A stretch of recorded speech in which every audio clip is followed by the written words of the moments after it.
کہ یہ مشقتیں عارضی ہیں، یہ ختم ہونے والی ہیں، کیونکہ دنیا میں انسان رہنے کے لیے نہیں آیا۔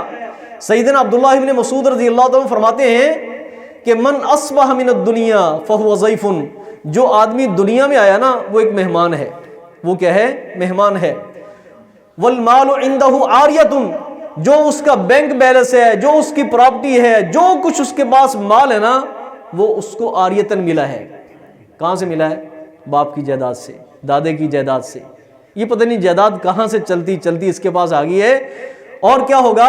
والضیف مرتحل والعاریۃ مردودۃ، مہمان تو رخت سفر باندھ جائے گا، یہاں سے اگلے جہان میں چلا جائے گا جو اس دنیا میں مہمان آیا ہے، اور جو مال و دولت اس کے پاس عاریتاً آیا تھا نا، ٹھیک ہے، وہ لوگ لے لیں گے اسے، اس کی وراثت کو تقسیم کر لیا جائے گا۔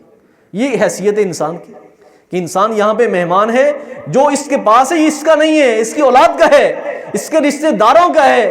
وارث جو ہے نا وہ ایک دن کے لیے بھی وراثت اس کے پاس نہیں چھوڑتے، اسی لمحے اس کے بدن کے کپڑے بھی اتار لیتے ہیں، اس کی جیبیں بھی خالی کر لیتے ہیں، اس کے ATM کارڈ وہ بھی اپنے پاس رکھ لیتے ہیں، اس کے بینک بیلنس کا سارا ریکارڈ اپنے پاس رکھ لیتے ہیں۔ اور حضرات گرامی، اس کی حیثیت یہ ہے، یہ تو مہمان آیا تھا، اس کو کسی نے کچھ پیسے پکڑا دیے، اس نے اپنے پاس رکھ لیے، جاتے وقت ان کے سپرد کر کے آگے چل بسا۔ یہ انسان کی حیثیت ہے۔ اللہ اکبر۔